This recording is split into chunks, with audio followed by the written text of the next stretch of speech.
live. Yeah, we going live. Hey, we going live. Yeah, we going live. Yeah, we going. Yeah, we going. Yeah, we going live. From the 50-yard line, we going live. From the 50-yard line, we going live. From the 50-yard line. Hey. Mental health moment. Yeah. Now, before I say her name, I'm going to use this as my opportunity to apologize to her.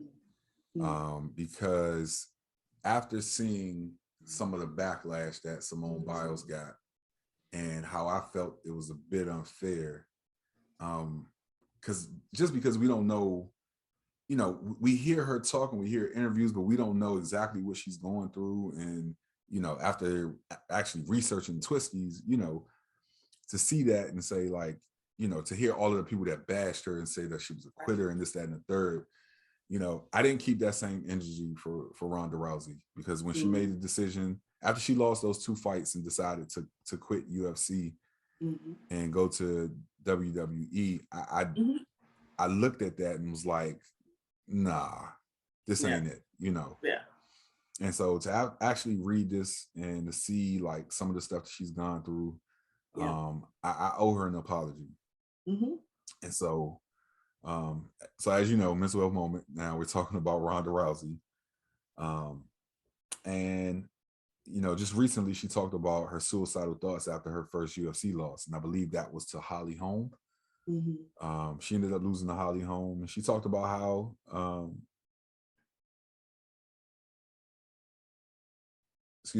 how she was affected by suicide, her father and her grandfather, and she was determined to break the cycle. Good for her. Yeah. Good for her.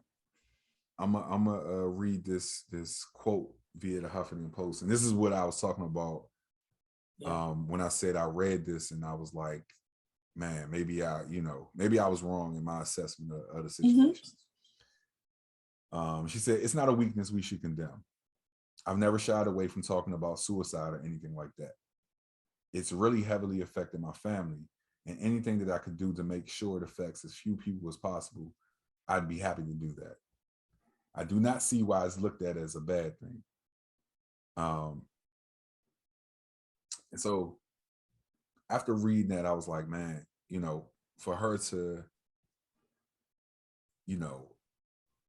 and we talk about this, especially with football players, them placing their identity in sport, in the game of football, and not understanding that there's something greater, and football just isn't that. Football is what they do and not who they are. Exactly. To understand that Rhonda Rousey, for her to have created this figure who never loses, who just wins, and she staked her identity to that, and then to have that crumble, had to be devastating for her. And so, absolutely. there's a lot of empathy that after reading that I felt for her. Good. Good. But after you read this, like, what were some of the things that you thought about? Because you weren't when we talked, because I remember us talking about this like a long time ago, and I don't know if it was like on the podcast or if it was just us kind of kicking the bobo. You didn't have the same response that I had. No. About Rhonda Rousey, you know what I'm saying? And I was very resolute in my, opinion about it.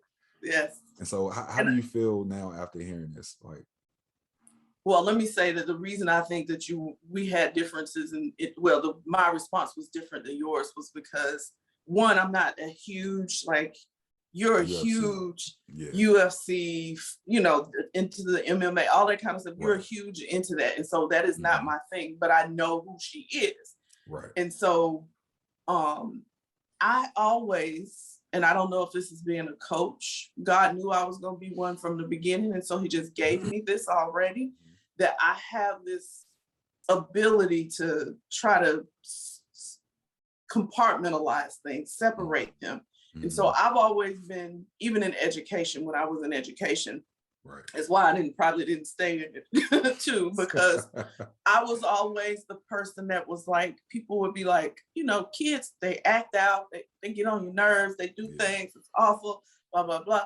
And so many people would just down them, right? Ooh, he awful, he bad. Ooh, I don't want to have that kind of thing, right? So got a bad attitude. Get rid of them. Like, oh, they get on my nerves. Don't come in my class. Like those kinds of things, right?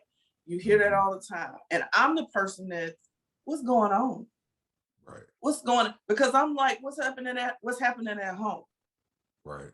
That we don't know about. Right. And so I'm that person that's always looking for the backstory to things. Why? The intention behind it, or the reasoning behind why you do what you do. I'm not just gonna just take what you do for face value. Why are you doing what you do? Right. Right. I've heard even people say you do this too much. I remember having that conversation about my ex-husband, because I was like, no, because I understand the back. And they was like, dang it, can't you just be mad? No. Yeah. No, I can't. You know what I'm saying? And so when I saw this, I was proud of her. Because much like football, she plays a sport that requires you to be tough and rough, and you know, you kicking people in the head. I mean, you just can't be soft, right? It's just, those two things in the mind of the people who are fans think you can't. What is wrong with you? You can't be. What are you doing? Like, you know, so. And just, we know from the Simone Biles reaction that it's just being a professional athlete, and people have this expectation set up of who you are and what you should do, that it just gets kind of, sometimes if you don't know who you are, you can get caught up in that. And that's when you'll suffer the most, because you'll be trying to please people instead of doing what you need to do that's best for you. And so for her to be able to come out and say, this does not make me weak to say that I had suicidal thoughts. This does not mean that I'm some horrible person. I thought that was really poignant, because while suicide is, I think, more rampant now than ever, if I recall some stats I've read, especially in teenagers, for those who've had those thoughts and didn't go through with it, the guilt and the feelings that come with that are heavy, deep, need to be dealt with. And so for somebody who I know a lot of people know who she is, who might be watching her, admiring her, being a fan of hers, her celebrity, whether you watch, you know, what she does or not. Her being able to speak on this particular issue is really huge. So giving people permission to be okay with having those conversations doesn't make you weak, doesn't make you a bad person, that you thought this, or that this is what you thought you thought this was what you needed to do. It doesn't. So I mean, yeah. I know I'll be going way deep. Sorry.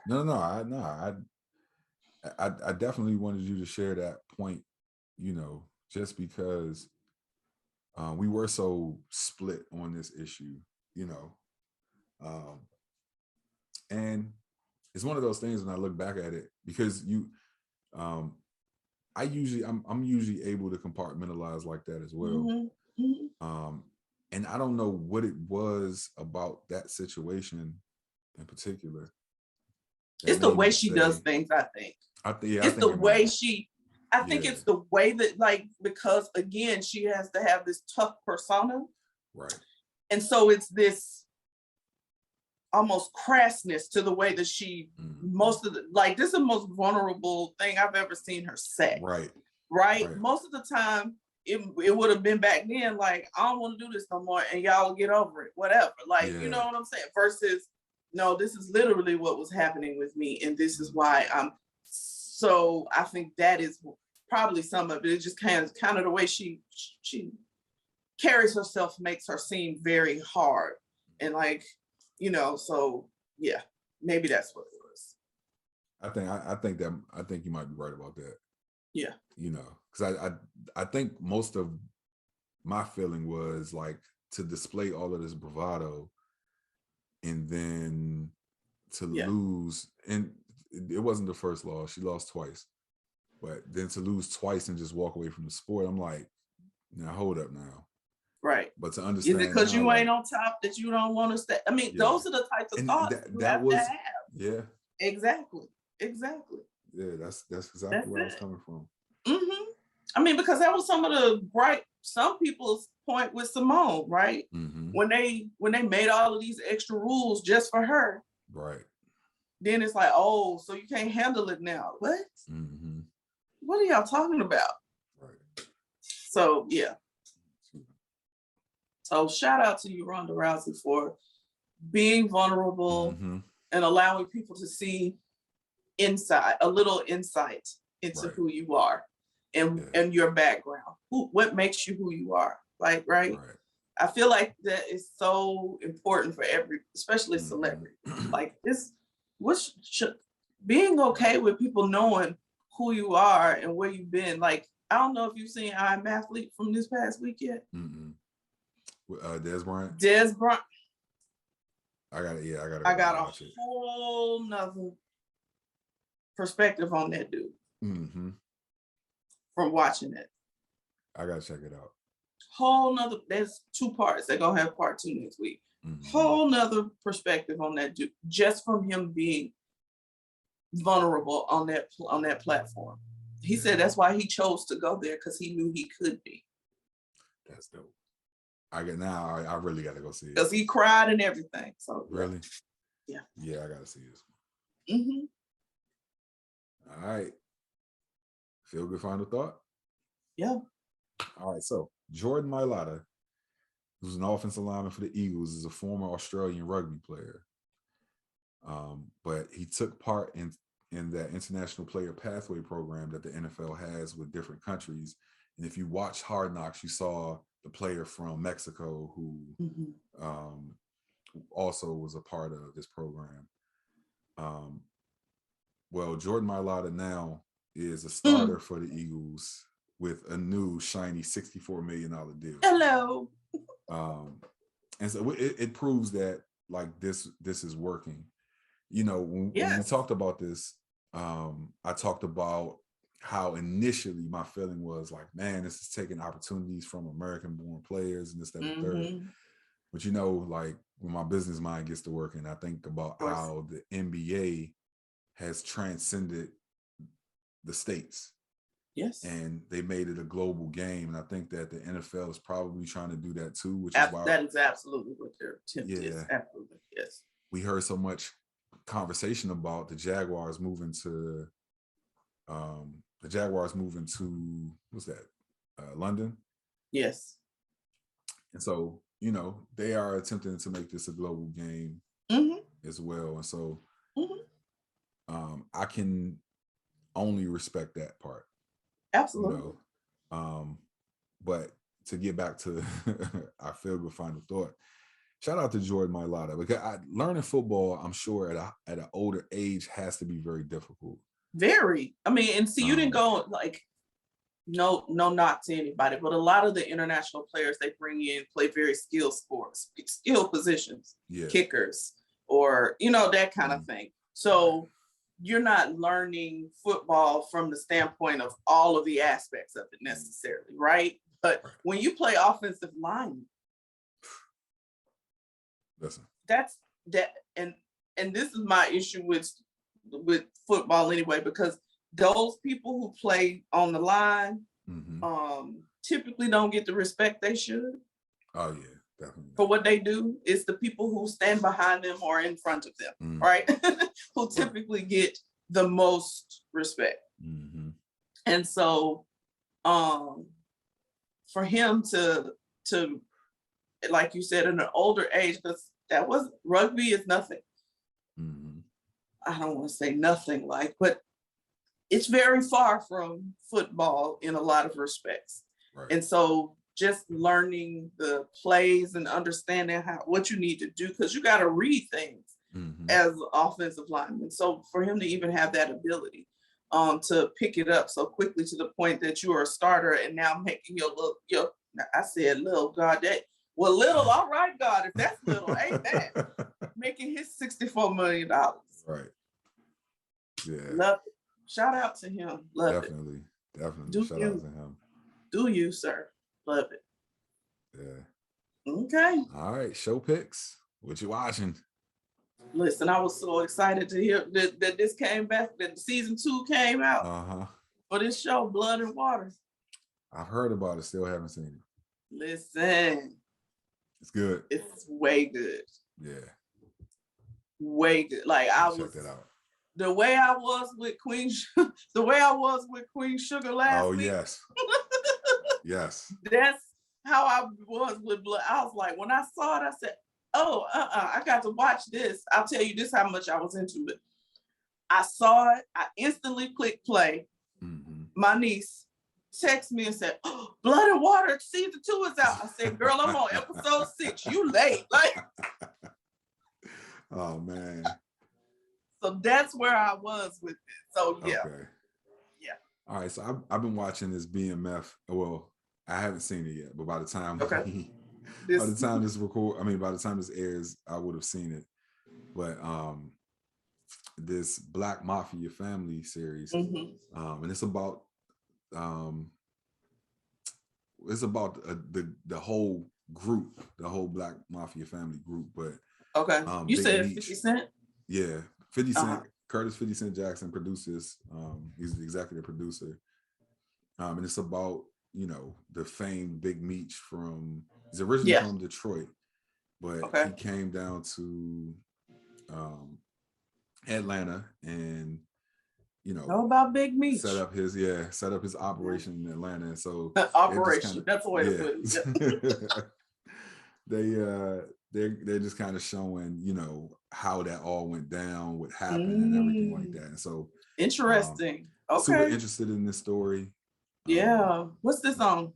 This is on Stars, I think. 50 Cent's trying to take over Stars. Oh, well, he got that. That's fine. Yeah. Okay. I don't. All right. I gotta find a way. Look, I'm like, I don't have Stars. Okay. Yeah. Maybe it's a free trial. Right. That's why. I was thinking that too. I was like, 7-day free trial. Y'all got a 21-day free trial. Yeah, like something. Yeah. Anyway, I'm gonna binge it. Right. Just be like, I'm gonna watch this until I can't see it anymore. Yeah, but that's it. That's because I didn't went 2 weeks in a row with Queen Sugar and well, it's worth it. The Wu-Tang. All I'm gonna tell you, I need this season 6. I'm like, okay. Oh yeah. How am I gonna see this? Because I need to see this. Right. So I need to make this happen now. Like, I'll be patient because season 5 was phenomenal. We're gonna find a way. Listen, so thank you. Season 5 was phenomenal. Yeah, absolutely. They stepped the game up. Season 6 even better. Oh God, I don't know why I just told you that. I know, like make it worse. That's okay. I think I can sign up for Discovery Plus, and it has OWN on it. I think. Oh, okay. Yeah. Yeah. I can do that. I can do that for a month. Wait to because it's on. Oh well, no, I gotta wait to see all. Yeah, I'm about to say. Darn it, I'm about to say it's only on episode 4 now. So wait till. Oh dang it! That means I have to have it for a few months. Yeah. Okay. I'll figure it out. Okay. Yeah. Well, we at the end of another one, episode 129, stepping into 130. Yes. If you guys want to reach out to us, definitely hit us up on our email account. That's fieldthe2therealpodcast@gmail.com. I don't know. I want to say we may have received something in our Gmail account. I'll have to go check. Yeah. Okay. I'll go check. I haven't been, I try not to, because you kind of. Yeah, I'm about to say, no, I've been checking it and I look through, and sometimes I can't tell if it's like someone who's like genuinely interested in emailing us or if they're trying to sell us something or something like that. No, well, that's most of it. Yes. Yeah. So I did a quick glance at this one, I believe, this morning. So I wasn't sure about that one. But if you're not trying to sell us something, we truly appreciate it. Yeah. Definitely hit us up on our IG and our Twitter. IG at Field the Number 2 The Real Podcast. Twitter at Field the Number 2 The Real P1. You can, all of our videos that come out on YouTube go straight to our Facebook page. So check out our Facebook page. It'll link you right into our YouTube videos. And definitely go to our YouTube channel, like, share, subscribe, comment. And again, get your friends to like. Yeah, I know I did say share, but still get your friends to like. Right. Once you share it, make sure they like it too. Right. Yes. And they subscribe. How about that? Right. Yeah. But I think that's all the ways to reach us. I don't think I missed anything, did I? No, you good. Okay. I will just say this. If there's anybody out there, if there are people out there who are looking for places to sponsor, we are happy to talk to you. Yes. We would love some sponsorship at this point for what we do. Yes. So hit us up. We'd be happy. Listen, because we need to travel. We need to be able to take this show on the road. That was what it was originally put together for.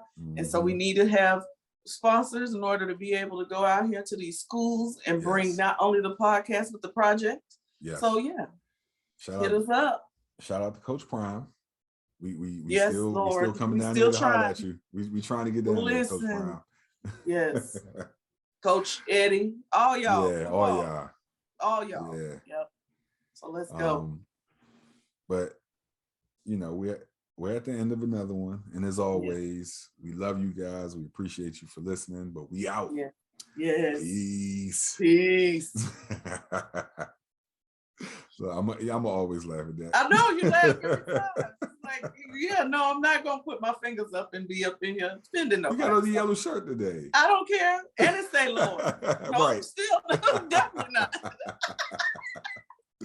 Lord, because if that finger disappeared with that one. Oh my Lord. Jeez. No, we're not doing. And look, and then I'm repping my brand, the crown one. No, we're not doing none of that. Yeah. No fingers today. Thanks, guys. All right, y'all. All right. Now put the cameras on me. Put the cameras on me. Put the cameras on me. Put the cameras on me. Put the cameras on me. Put the cameras on me. Put the cameras on me.